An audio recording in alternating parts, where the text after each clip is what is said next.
some drama came out where, again, I could have played this both ways. I was prepared for if he signed with Florida, we would have been all good news. But if he didn't, I had the alternative of like, hey, it's kind of a good thing, just because that's what we're here for. There was a lot of drama that came out. His mom was on social media prior to him signing, of talking about his daddy coming out of the woodworks, who hasn't been there, who hasn't supported him. But now that money's involved, here comes his dad. Like, that was her post. Like, those are my words. Those are her words. So there's obviously a lot of heat, a lot of frustration there. And that's where the LSU started to make a pull, because the dad involvement in the situation. Where, and again, Jackson State started getting some talk, but I didn't think Jackson State ever really had a true opportunity. But don't count Jackson State out of anything. Just for the record, I want to put that out there. They're always looming. But to me, it felt like, again, with the drama that started this early on, this quickly, and again, he dropped to a 4-star. Not quite sure why. Again, we all consider him to be a 5-star.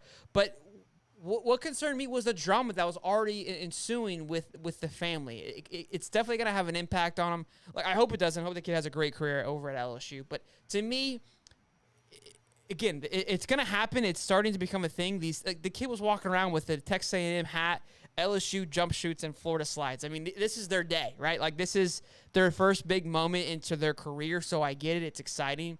But there's a lot of drama that was behind it. And I was like, look, Napier doesn't need that in his first year. He's going to come in. It could be this egotistical thing, the situation, right, where we don't have kind of the statue. Neither does LSU. I think A&M would have been a better fit for Perkins. But honestly, I think why he didn't go there is that's a huge class. And he's not going to be the guy if he goes A&M. I think he gets swallowed up. He would have been the guy either at LSU or Florida where it's like, look, this is the dude. But A&M, I don't think he's that guy.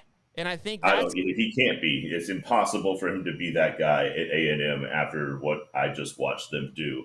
But yeah, to your point, look, I mean, you've got the dad that comes out of the woodwork, hasn't been around forever. Mom's not happy about it, right? But the dad clearly has an interest, a hard interest in LSU.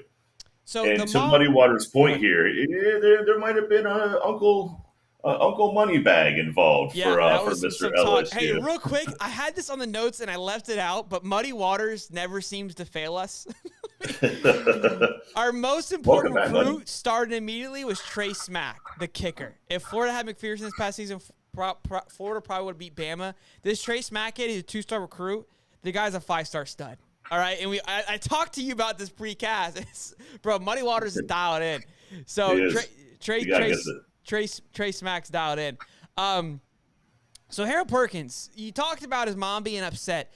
I wonder if she showed that during signing. Would you think? Bro, she is hot, my guy. My goodness. I mean, that's emotion that you can't hide, even on your son's big day. Like, this is happening. Bro.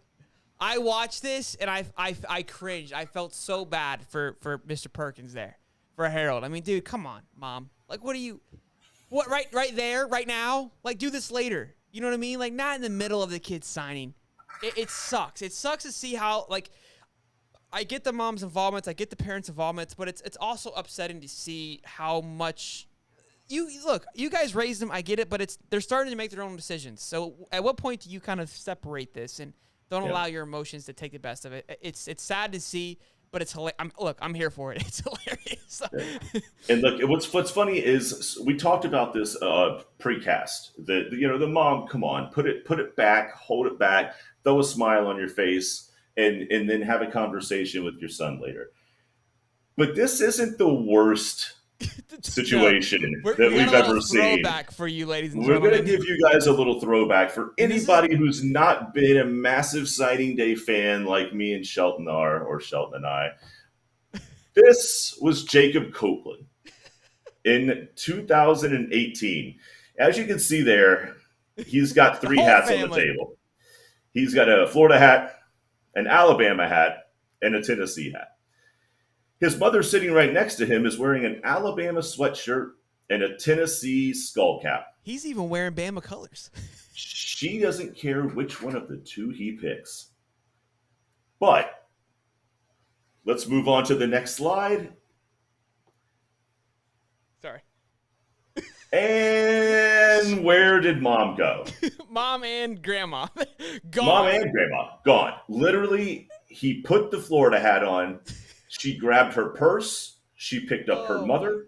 She gosh. walked off the stage. And I don't know if you can back it up or not, but it is what it is. The guy sitting next to him in the blue shirt was paying no attention to the whole situation prior to mom and dad. See, he's on his phone. The guy's on his phone. He's not really paying attention, and he's like, "Oh, I got to clock in. I gotta help Shit my just got man's real. right here. I got Just got real. Somebody has to step in." And it's just the most ridiculous thing I've ever seen. They just got up and walked off the stage. It's just on ESPN. Like, what are Awful, y'all dude. doing? Hamilton Keener said, "Is that not just how she acts?" I think talking to Harold Perkins. I hope not. I hope that's not. I mean, it could just be like just how they just her chilling. But I think she definitely showed a lot of love for Florida. So I definitely think she was quite upset on his decision to I guess his thing was to stay home.